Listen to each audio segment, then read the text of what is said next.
Behind the Hooks. With Manny DeGrandis.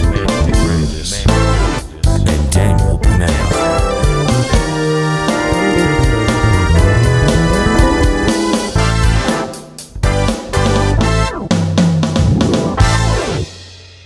Oh no, we're back. We're back. They made us do it again. They made us do it again. Why is everybody watching and liking? Why And does excited. why does Danny own so many black shirts? It's true. I saw his closet. I'm in his house now, so I snooped. I have so many black shirts. You know why? I don't talk about it much. I can't see color well. So I don't know what right, I yes. don't know what goes with what. Like at all. So you get what you get, kids. That's interesting. I mean, I know that like I can wear any color shirt with like a black suit and it'll be fine. Yes. Okay. Makes sense. However, I have a gray suit and not every color goes with a gray suit and I don't know that. So you'll like get dressed up, walk out of the room, and someone will be like, I have "Oh boy." I have a marking on the tags of my shirts of what color they are. There's some colors that confuse me, all right? Okay. I can't tell the difference between a lot of them. But, we make do. I may have looked like, complete shit at a couple of shows. How did you figure that out? Did That you have was- to get a doctor? Well, do you have to- I actually figured it out in grade 3, or at least my parents did. So you know how chalkboards were like kind of green for the most part? I had a grade 3 teacher that insisted on writing in yellow chalk, and I couldn't see the writing on the chalkboard. Okay. So yellows and greens are very blended for me, and navy blues and purples, and I can't distinguish the difference. Don't even get me started on maroons and burgundies and stuff. Like I'll slap somebody. So when they do those silly things on Facebook, like what color is this? You're just like you just turn it off. I immediately comment that it's not fair to colorblind people, and that you should listen to me because I'm special. Yeah. I'm not. I'm Daniel Panetta, and this is Manny DeGrandis. And we're back on the Keeping It Real, Being Real show. On 2.0, that'll never stick. No. Welcome to Behind the Hooks, where we talk about everything music and music related. This week, we're going to talk about music and things that are music related.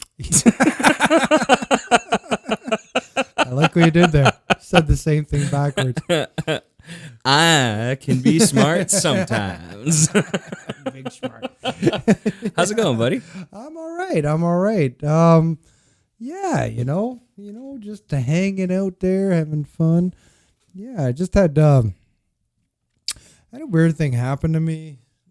A bunch this summer actually, because of the lull of music, and then you go back and I had a few times people say to me, "I can't watch you play because it makes me want to quit bass."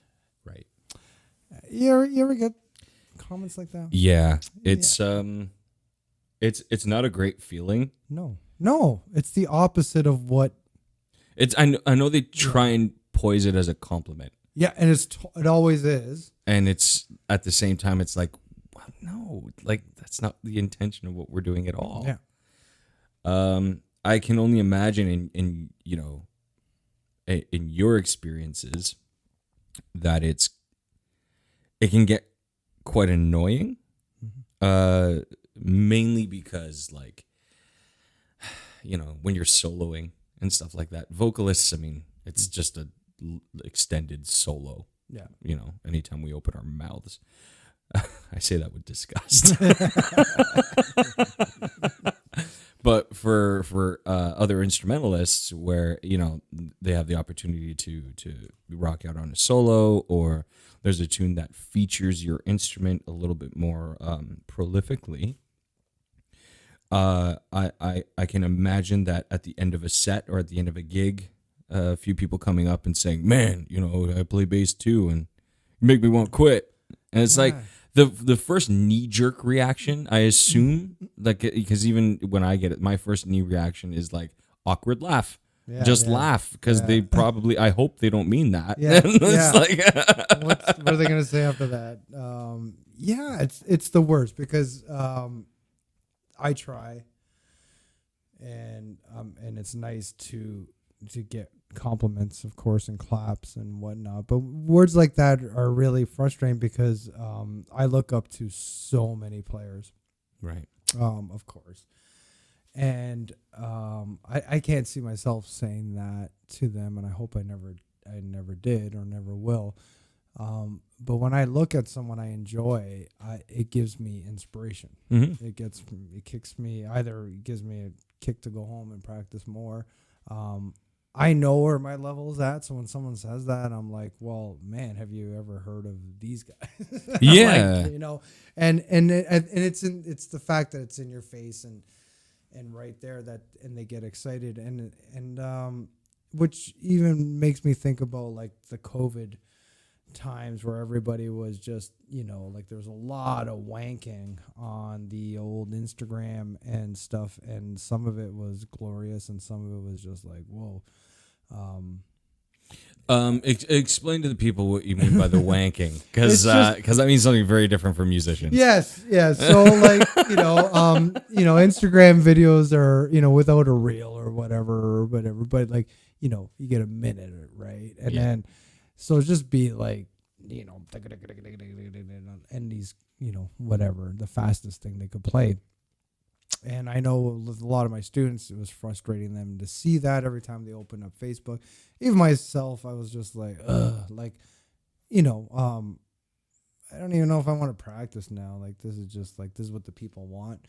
And then as time went on, there was a lot of discussion on the Facebook and about the Instagram, and a lot of things. Like, there's this really cool meme that was like this guy at the bottom of the stairs, and his one foot was at the bottom of the stairs, and his next foot was 8 steps up, and it was buy a bass, and then fast Instagram post or something. But along the way, it was like scales, notes, and groove and feel. Yeah. Right? And I'm like, that's all it is, right? I did a ton of Instagram videos during the time just to keep myself sane. And my favorite compliment was always like people saying, man, I like that. That was really groovy and that really felt good, right? It wasn't like, oh, that was fast or whatever. Like, and I did a lot of covers, mostly just be like, here, learn this. I just learned it. Now you can learn it too, Yeah. But I think, and it reminds me of, a story like John Bonham and Mitch Mitchell and Ginger Baker were all like playing the same bars, and they're all making it little by little, and it would just like, the one story was in a Zeppelin book where Bonham's just like, he was mad at, I think it was Ginger Baker, it could have been Mitch Mitchell, but he was just like, fuck this guy, and ran home and practiced and then brought more to the table his next gig. Yeah. Got inspired, and it wasn't like a, and they were friends, whatever, from what I read, I don't know, I wasn't there, but that's what you want. You want to watch someone and be like, this is great, I want to do that. And I've always been the type of guys like, how'd you do that? So on break, not, like, that was cool. No, here, let me show you. Like I literally was in a van with TJ Armstrong one night. I'm like, how do you do that double thumb? And he's like, here, let me show you, man. Right? Like, because most guys want to help you and show you and have you do it, because if they're doing it, they think it's easy. Yeah, I think the real interesting thing, there's circuits in every city of musicians that a circuit would be like a core group of musicians. In every town, every city, there's always that core group, the circuit we call it, and circuits back in the 70s, late 60s and 70s, like the gigging circuit, guys who were trying, like starting to, make a name for themselves. Very different than the circuits we have now. There are a lot of things that are the same, in terms of, just the hustle of it. But having the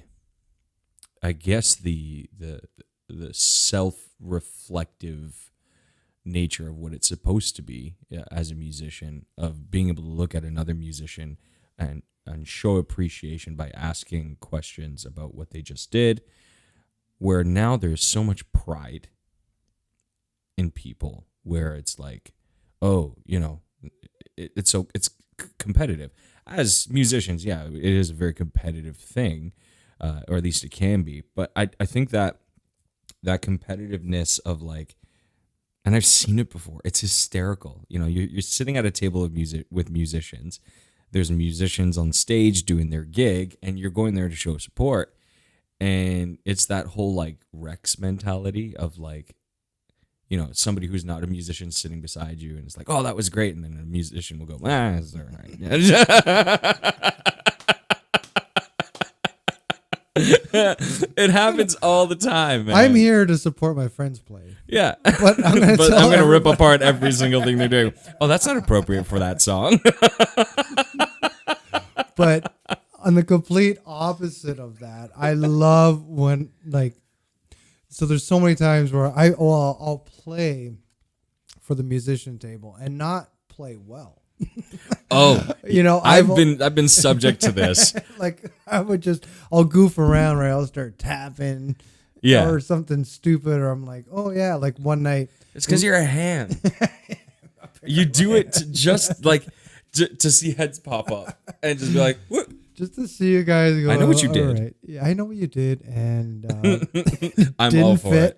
I'm all for it. I love it when you start quoting other songs and like it's these really obscure, like you'll do like a jingle in the middle of like a bass run or something, like, hey, simmer down there. Because I know if the musicians in the room are really analyzing me, they'd be like, he's okay. He's just okay.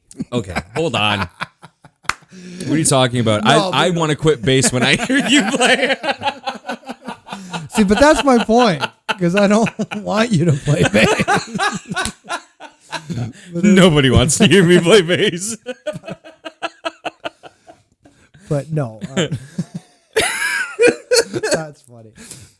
I get what you're saying, though, because there is this mentality, which, when we were starting out before the whole surge of like social media and instant gratification online, there was actual work involved, and nobody saw it. Nobody saw the process. You were this like unicorn that showed up on stage and knew how to play this instrument. Nobody ever saw the work. What social media for musicians should be, I think, is this network of how do and what is. So, like, what are you using? What's your rig? How did you do that? And show the process. We have the ability to show the process now. And it's like, we were always taught from a young age, show your work. Show your work. Why aren't we showing our work? Show your goddamn work. Like, help people understand that, it's not this, it's not something you're born with. You're born with the love. You're not born with the ability. It takes time. There's a very nice 50-50 of nature and nurture when it comes to what we do. It's a lot of time invested in sacrificing, instead of going out and playing street hockey, you're in an unfinished basement with extension cords everywhere trying to figure out how your rig works. There's time that goes into it. And believe it or not, COVID kind of brought that back for me a little bit, because I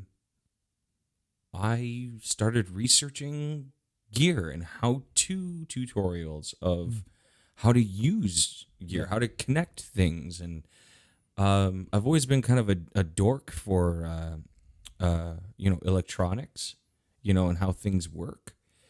And COVID allowed me to kind of like, okay, so I have a blown out PA mixer. And it's like, okay, let's see if I can take this apart. I don't need it right now, so I might as well take it apart and see what the insides look like. And maybe I can resolder this. Maybe I can do this. And then watching tutorials and reading forums and, all that stuff. Different DAWs and what they do and plugins and what they do. That's what I remember about starting out, And I only wanted ever to be a singer. Only wanted ever to be a singer. And on one hand, I'm grateful that I had that mentality, which was very quickly shot down because I realized that you can't just be a singer. It's very important to understand what's going on around you. And I talk about that when I teach the 3 C's of being a singer. And I think the 3 C's of anything is communication, commitment, and comprehension. So committing to your craft, committing to your technique, committing to a phrase, whatever it is, committing. Just commit to the feel, the groove, comprehension, understanding what's going on around you. Listen. Just listen, right? Even understanding your gear and how it works with your ability. And then consistency is a big one. Yeah. I don't think I said consistency, but that is one of the 3 C's. Consistency is being consistent in your regiment, being consistent in, for vocalists, being consistent with how you're emoting through a song, not really breaking the character is very important, or for other musicians, not breaking the texture. So there's not like an abrupt change from one sequence to another, I think is very important, or at least segueing nicely into the next section of a song. Dorking out about that. But I think that when the rise of social media came about, it was just, I need instant applause. Yeah. The likes and it's disturbing. It's disturbing because when we get that on stage, no one's protected by like a computer screen, right?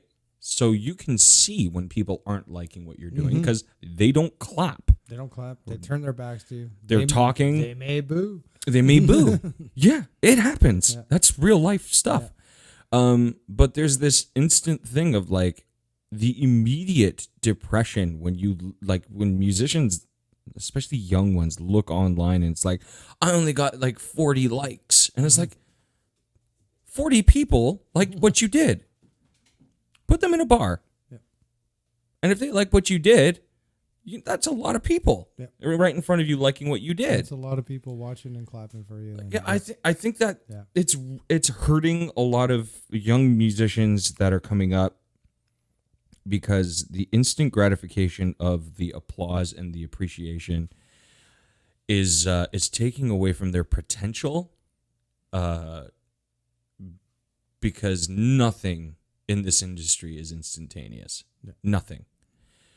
If it were, we'd be sitting in a much nicer room right now. Exactly.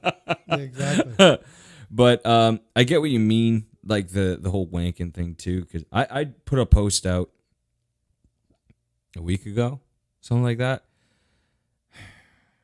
There's these things called vocal gurus. My pastor. Okay. How much time do we have? Okay. A vocal guru is somebody, and it shows up on Facebook feeds a lot, who go into stadiums and speak to thousands of people about how to be a great singer and charge exuberant amounts of money for their DVDs, kind of like a P90X for singing. And then you go and like search for any of their singing work, and it's either non-existent or it's bloody terrible. So, vocal gurus, I'm calling you out. I don't hate many things on the planet. I don't like the word hate, but I genuinely hate you. Because speaking to thousands of people on how your vocal regimen is working for you is only going to harm the impressionable vocalists that are in your audience that are trying to figure their stuff out. So, I am not afraid to call them out by name either. I will once I figure out what their names are because they're so forgettable. There are always these pompous, like, crisp, starched shirt white dudes that are like, listen to me because I know everything there is to know about vocalizing. And it's like, dude, you couldn't even string out a sentence. Yeah. And, I listened to one recently and it's just like, man, can you sound more like Kermit the Frog? Because he claims to be a crossover artist. And then the moment he tries to cross over, it's like, Kermit trying to sing Bruno Mars. And it's like, dude, you don't even know the meaning of the word. So, vocal gurus, I wish you all to be put into one room and be subject to listening to your own voice for eternity. That's the worst torture I think I can give you. Yeah. And, I'm not the best vocalist. I'm not by no stretch of the imagination. I consider myself, a relatively average vocalist. But putting the work in and studying and doing all that stuff is where the importance lies. And it's like, don't go to those gurus because there's no difference than those like mega churches who like ask for millions of dollars to buy jets. Yeah. That's what those guys are doing. Yeah. That's literally all those guys are doing. I'm gonna start my own. Yeah. And it's gonna be like an anti-guru thing. And all I'm gonna do is just like invite people completely free, by the way, completely free. Invite people to sing in front of that many people. Yeah. Because that would be more beneficial. Yeah. That is I mean, I find with, I think a lot of these scam artists and whatever, they hit the vocalists the hardest, right? And I don't know if it's... We are the most insecure. Yeah. Of the musician group, I don't know factually, but I can say from experience, we are the most insecure. I think so. And I think, with all your C's, I think you forgot a big D is don't believe the hype, right? Because if I sat there and took every compliment and then I went home and just ate Cheetos and whatever, like I'd get worse. Right? Yeah. Or I just keep... Because, I don't know, people can be really nice and yeah, they generally think it was a great night and they had a great night, so they gave you a compliment. That's great. But, there's a ton of bars, a ton of events, and everybody's sounding great. Mm-hmm. Everybody sounds great. Most of the time I've played on many multi-band shows and everybody was great. Right? Yeah. There's a lot of great music and there's some crap, but whatever. We'll talk about that another time and we'll name names. Listen, there's some great people out there. But listen, there's also some real shit ones. We'll name names in another episode. Right? And I find with vocalists, like, they sing for grandma and their aunt and then they're like, that was so great and you're amazing. And then they start believing it, right? And then that's where these gurus get to come in and start. Well, we're pretty vulnerable because the instrument we were using, we were born with. Yeah. And it's like the moment that somebody says that they don't like your voice, it's like, wow, that is literally inside of me right now. Yeah. You mean to tell me that you don't like the sound that I'm making? That means you don't like that I'm creating. Yeah. And then that inherently means you don't like me, which is a very, very real thing. Anyway, let's take a break. All right. Let's take a break. We'll come back. And we'll name names. We'll name names. Jesus. Behind the Hooks. With Manny DeGrandis. And Daniel Panetta.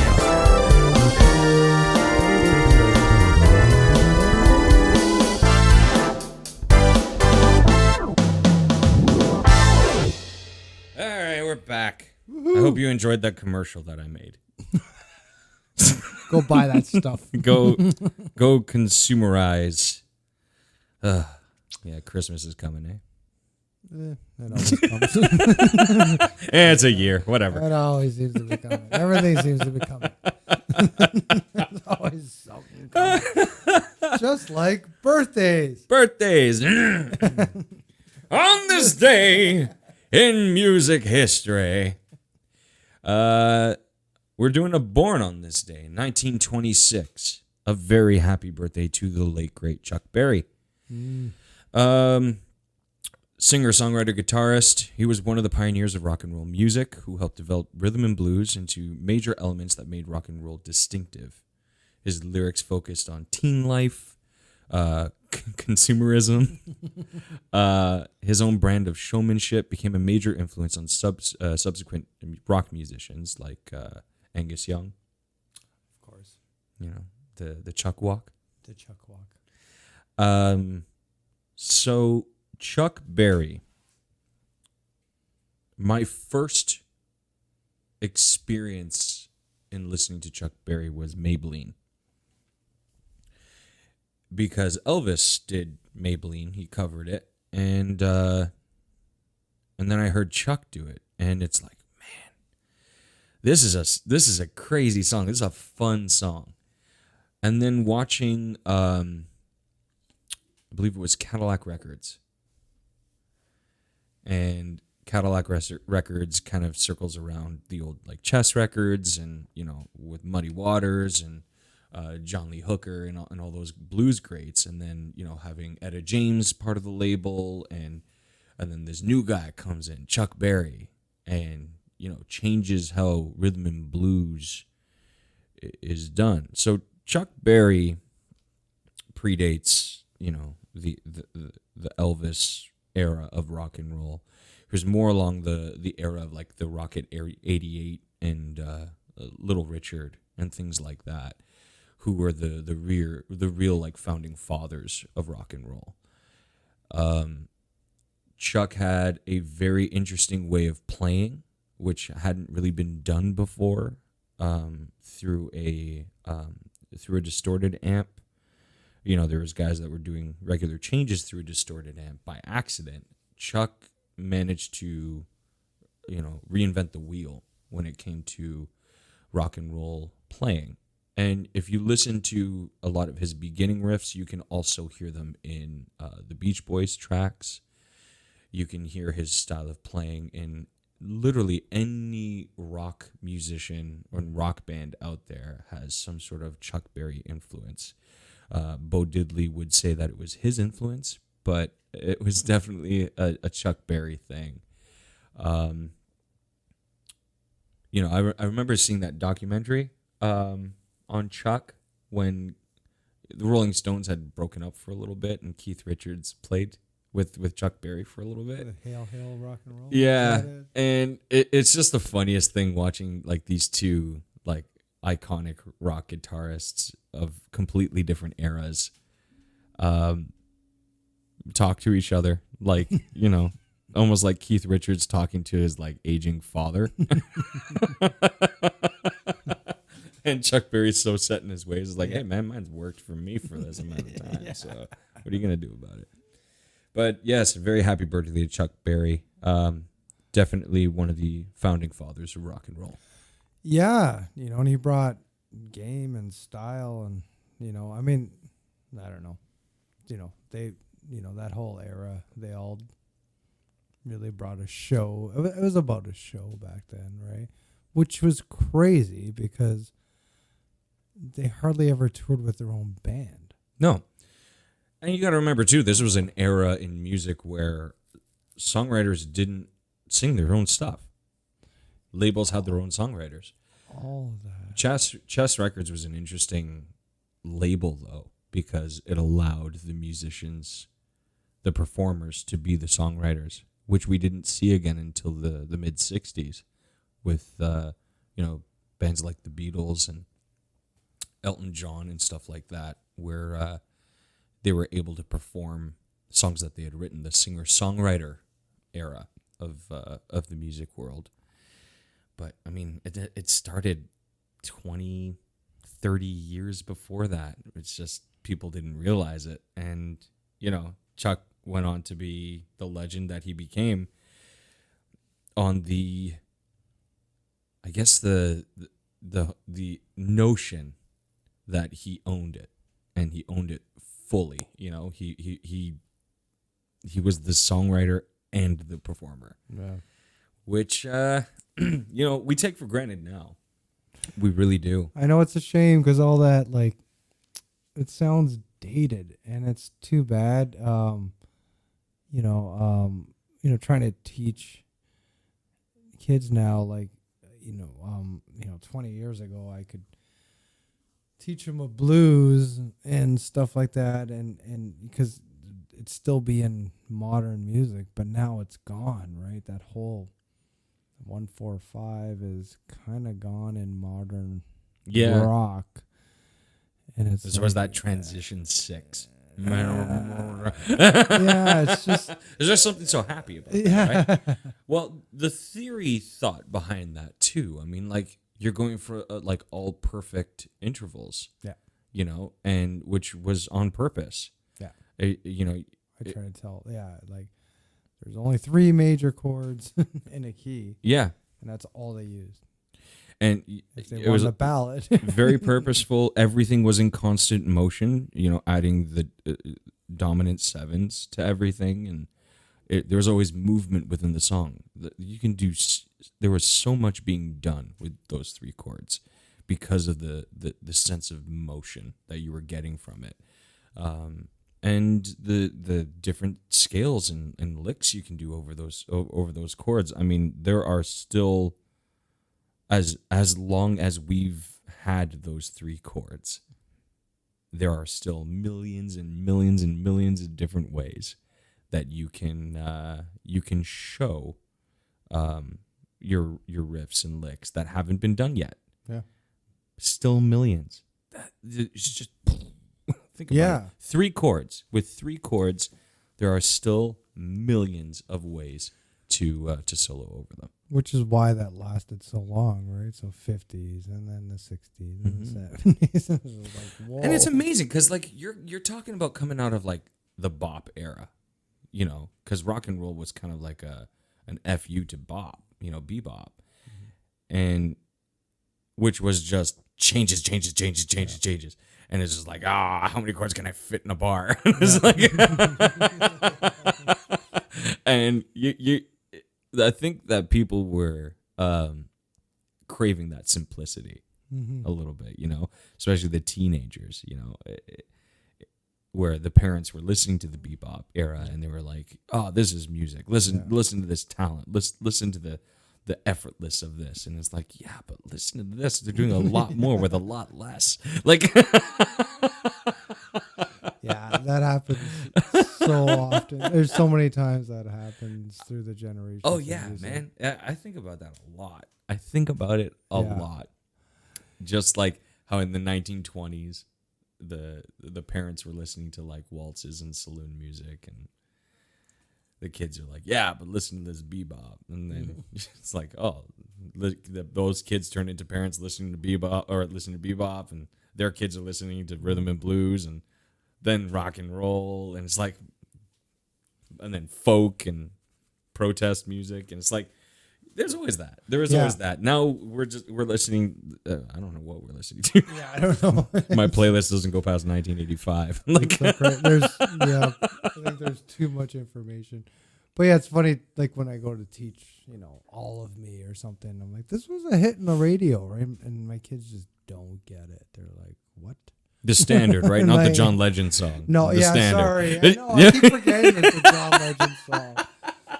I love the beautiful standard. Wife. Apparently, she's really beautiful. Who's that? John Legend's wife. Is it Chrissy Teigen? Because they keep she's okay. As dumb. It's just she's one of the wives that they keep showing every time he plays. They find her in the crowd and they show her, and 9/11. Whoa! Concert for whatever, and then he's there. And it's like, whatever they all, and then there's her in the front row, and I'm like, why do I keep seeing? Why do I know who his wife is? Why media people? Why? Like, I just don't get why. These are the questions that Manny loses sleep. He over. loses sleep over it. I don't. And I'm not gonna lie to you. I'm glad you do. Someone's got to Because I think you needed to know who Chrissy Teigen was. her name.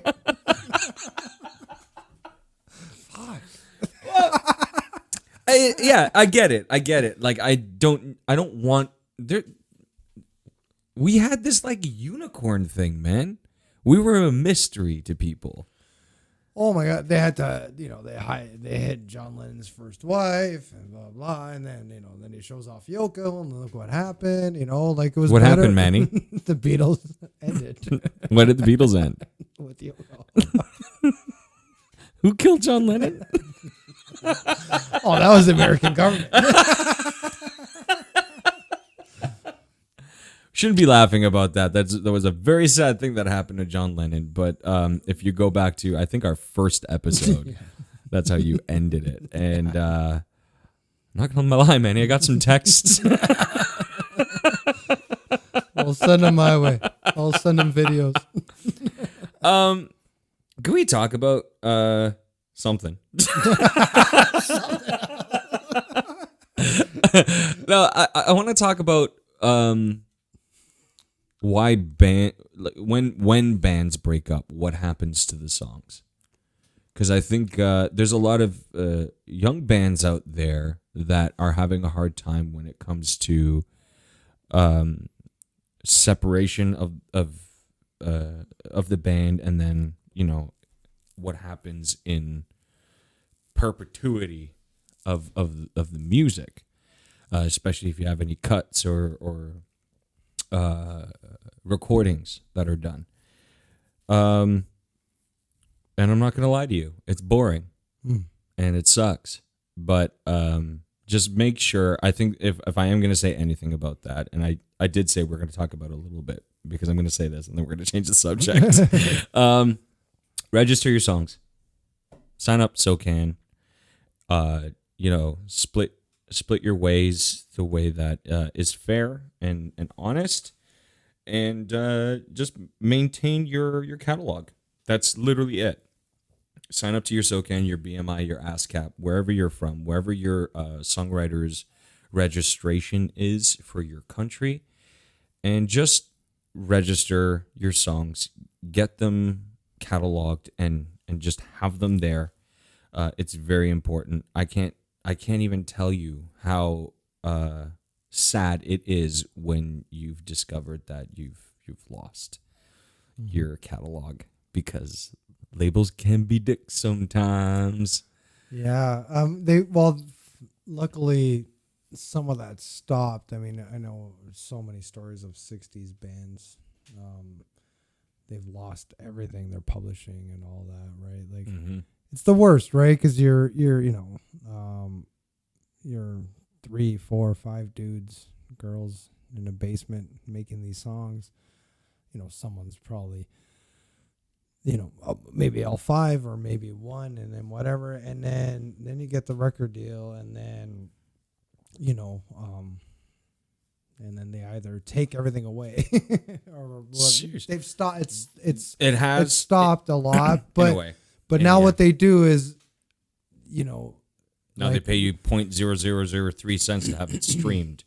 Yeah, I'm looking at you. And when you look at Song of the Year written by, and there's 42 names, right? And it's and it's the chorus is the most repetitive thing ever. It's not what happened, I know with songwriters, professional songwriters, they got to give up 25% to the artist. And that's part of the thing. You want, I'm going to Britney Spears to sing your song. I don't, whatever. And I've heard a story or two, but all of a sudden their name's on it, right? And that comes from the Chuck Berry thing, that era where someone would write it and then they would perform it, someone else would perform it, and but that writer, even the writer would lose because the record company would do it all and take it all from everybody. Well, yeah, back So then the nobody- distribution was like the key thing because that would go to the white radio stations and the black radio stations. That would all come back to the label. Yeah. And the writers were on salary, not royalties. Yeah, back they're then. all there. They go in, they do their 8 hours like they're working at Walmart, and they gotta pump out stuff, and just get paid for that time. Yeah, there's a time. Actually, it still does happen where there's a buyout that does happen where, if the songwriter is writing for somebody and they happen to think maybe this song won't go anywhere, so they want to get paid for their time and for the song itself, then it's almost like a buyout. Just be careful who you're getting the buyout from, because if that person becomes very famous and you took a lump sum instead of the royalties, you start kicking your own ass until you're 29 years old and have to drink a little bit to to numb the pain. No idea Not, who I'm he's not talking about. I'm not speaking specifics at all, but just if anybody that yeah, it's sad. Anybody who's colorblind and likes to wear black shirts. It happens, man. It sucks. Well, that was bad advice. Look, when you're trying to get advice in the industry, listen to the people in your circle. Yeah. It's such a weird industry that way. There are a lot of ways to get screwed. It's beyond. Yeah, it's beyond. That's why It's insane. people are like, "Oh, why did that band never make a second album?" Or why did that person? Like, it gets ugly once the business comes part of the music It's business, right? It's disgusting, man. Like, I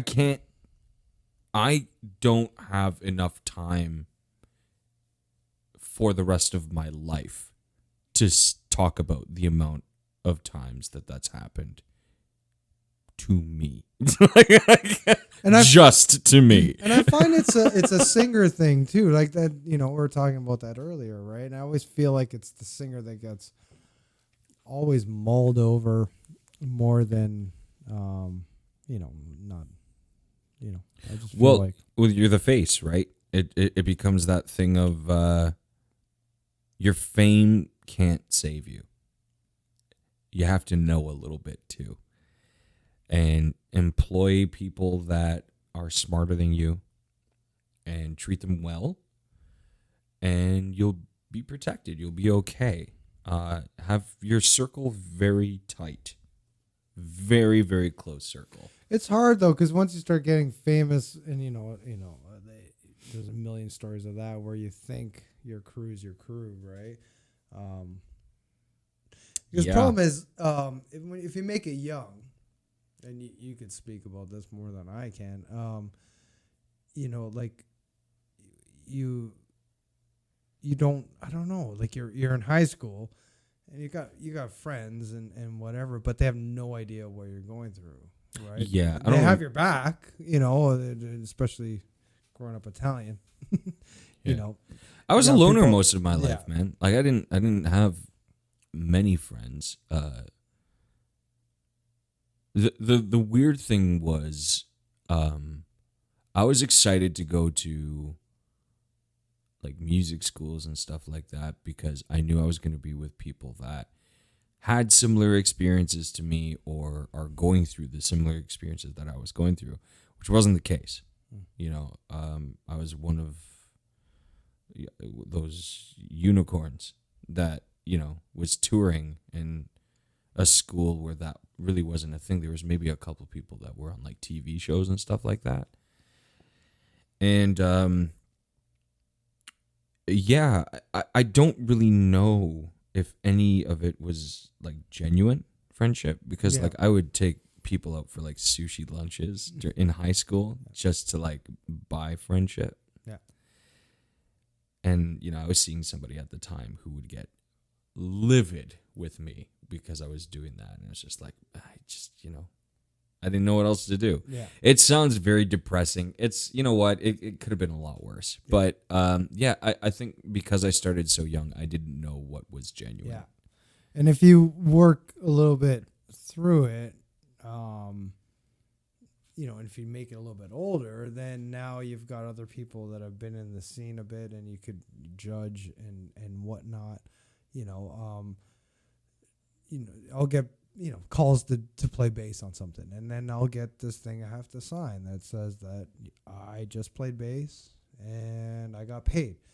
And some people get weirded out by sending it over, and I'm like, whatever, man. No, like totally, like That's literally a hired gun contract. yeah, the check is cleared. Yeah. And of course, Yeah. I'll sign that because that is the truth, right? That Yeah. you called me to play bass, and Well, that's what makes the all it world turn, man. Like that's the exchanging of services. That's literally, you provided a service, and it's like, if you have ambitions of being in the band and having a little bit more, then you gotta have a skin in the game, man. Yeah. You gotta have skin in the game. The singers thing, it's like, yeah, it gets heavy. I think what I want to do in 2.0 is be a little bit more specific, because I wasn't specific in the last round. I kind of curted around the subject a little bit, but I'm going to talk about how ugly it can actually get. Because when I consult with people, I always say it is 60% absolute shit and 40% absolutely phenomenal. It's the 40% that really makes up for it. You just have to learn how to navigate the 60. And I think I'm gonna get into it Yeah. as future episodes come up. But I think for now, we're gonna listen to a track that I have no idea what it's gonna be. I'll put it in post. I hate that saying, put it in post. But enjoy. Yeah. And you can find us on the socials. You can find us YouTube. Hit that notification bell, like, subscribe, all that fun stuff. You can find us on the Buzzsprout site and on Spotify. And if you want to make any submissions, please feel free at behindthehookscast@gmail.com. And you could always give donations to the link below. Oh, yeah, we can do that. Yeah. Just to help us keep going. Help me pay for this gear. Exactly. As great it is to listen to these on all those fun things. Yeah, man. The 0.002% cents stuff Crazy. is the hard part. Yeah. But everybody's amazing, and we're lucky to have people that listen. So thank you. Keep listening. Manny gets crazy. Oh yeah. Have a good week, guys. See ya. Behind the Hooks. With Manny DeGrandis and Daniel Panetta.